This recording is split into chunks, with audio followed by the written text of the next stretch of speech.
নিষিদ্ধ ছাত্রলীগের অদলে নতুন রাজনৈতিক দলের আত্মপ্রকাশ। দেশে বাংলাদেশের মুক্তিযুদ্ধের ডাক ৭১ নামের একটি নতুন রাজনৈতিক দলের আত্মপ্রকাশ ঘটেছে। বঙ্গবন্ধু শেখ মুজিবুর রহমানের সম্মান সম্মত রেখা ও স্বাধীনতা সংবিধানে সুরক্ষিত রাখা এই সংগঠনের মূল উদ্দেশ্য বলে জানা গেছে।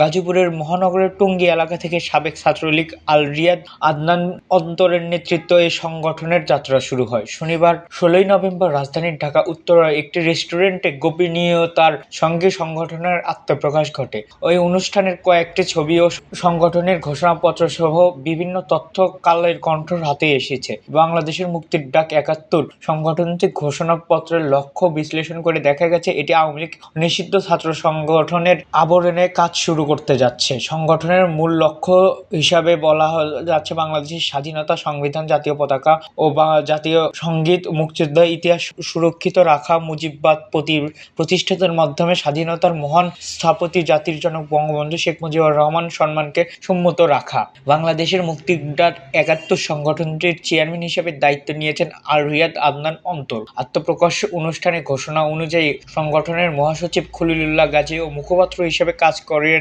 হুমায়ুন কবির জয়। এর মধ্যে চেয়ারম্যান অন্তরের রাজনৈতিক পরিচয় ও ঠিকানা পাওয়া গেছে, বাকিদের পরিচয় জানা যায়নি। অন্তর টঙ্গী পূর্ব থানার এরশাদনগরের ১ নং ব্লকের ভান্ডারী গলির বাবুর ছেলে। গাজীপুর মহানগর ছাত্রলীগ টঙ্গী ৪৯ নগরের সহ-সভাপতি ছিলেন। ২০১৮ সালে ইয়াবা সহ টঙ্গীর কলেজ গেট থেকে র্যাবের হাতে গ্রেপ্তার হন। পরে র্যাব বাদী ও টঙ্গী পশ্চিম থানায় একটি মামলা দায়ের করে। এরপর ছাত্রলীগের বহিষ্কার হন আল রিয়াদ অন্তর। ৫ই আগস্ট ছাত্রলীগের নেতা কর্মী আত্মগোপনে থাকার সুযোগে অন্তর কোথাও না কোথাও গাজীপুর মহানগর ভারপ্রাপ্ত ছাত্রলীগের সভাপতি হিসাবে পরিচয়ে আসছিল।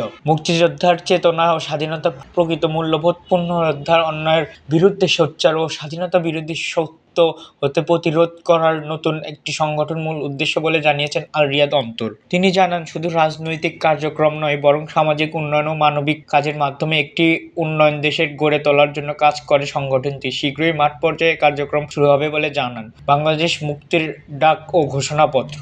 বাংলাদেশের ৫৩ বছর হলে দেশের মুক্তিযোদ্ধা ও তাদের পরিবারের ন্যায্য সম্মান পায়নি। ক্ষমতায় যারা গিয়েছেন তাদের স্বার্থ হাসিল করতে মুক্তিযোদ্ধাদের সার্টিফিকেট বিতরণ করেছে, অথচ সত্যিকার এমন অসংখ্য মুক্তিযোদ্ধার মানবেতর জীবনযাপন করছে। এমনকি কেউ কেউ চিকিৎসার অভাবে মারা গেছেন। এদেশের স্বাধীনতা বিতর্কিত করতে চান ক্ষমতাসীনদের কেউ কেউ। ২০২৪ সালের দ্বিতীয় স্বাধীনতা দাবি করে মহান মুক্তিযোদ্ধার অঙ্গীকার করার চেষ্টা হচ্ছে। দেশের শিক্ষা প্রতিষ্ঠানগুলোতে মহান মুক্তিযোদ্ধার ইতিহাস চর্চা না করার ফলে তরুণ প্রজন্ম ১৯৭১ সালের ইতিহাস ধারণা করতে পারছে না। এমন গুরুত্বপূর্ণ সময়ে শাসক, নেতা, নির্ধারক ও রাজনীতিবিদদের তেমন কোনো প্রক্রিয়া নেই। গত ১০ই নভেম্বর শহীদ নূর চত্বর দিবস প্রকাশ্যে দিবালয়ে একাধিক মুক্তিযোদ্ধা লাঞ্ছিত ও রক্তপাত করা হয়েছে। দুঃখজনক হলেও সত্যি দীর্ঘ ৫৩ বছর এদেশের মানুষ স্বাধীনতা পূর্ণাঙ্গ স্বাদ পায়নি। আমরা এমন একজন ভঙ্গুর সময় স্বাধীনতাপন্থী সংগঠন বাংলাদেশ মুক্তির ডাক ৭১ আনুষ্ঠানিকভাবে ঘোষণা দিচ্ছে, যে সময় এদেশের মুক্তিযোদ্ধা ও তাদের পরিবারের পরিচয় অনিরাপদ বোধ করছে। স্বাধীনতার ৫৩ বছর পর অধিকার বঞ্চিত মুক্তিযোদ্ধা পরিবার তাদের নিরাপত্তা সুনিশ্চিত না থাকায় তাদের পক্ষ থেকে অবস্থান নিতে একই সংগঠনের দায়িত্ব নিচ্ছে। দেশবাসীর স্বাধীনতার স্বাদ গ্রহণের সুযোগ করে দেওয়া হয়। এদেশের মানবাধিকার লঙ্ঘন, অপশক্তির বিরুদ্ধে রুখে দেয় বঙ্গপরিকর। স্বাধীনতার সকল শক্তিতে শক্ত হাতে রুখে দেয় বাংলাদেশ মুক্তির ডাক। এই ঘোষণা করছি স্বাধীনতার বিশ্বাসী সকল চেতনা নাগরিক, অনুরোধ করছি নতুন প্রজন্মের আমাদের পাশে থাকার জন্য। এতক্ষণ আমাদের সাথে থাকার জন্য ধন্যবাদ। পরবর্তী আপডেট পেতে আমাদের চ্যানেলটি সাবস্ক্রাইব করে পাশে থাকা বেল আইকনটি বাজিয়ে রাখুন।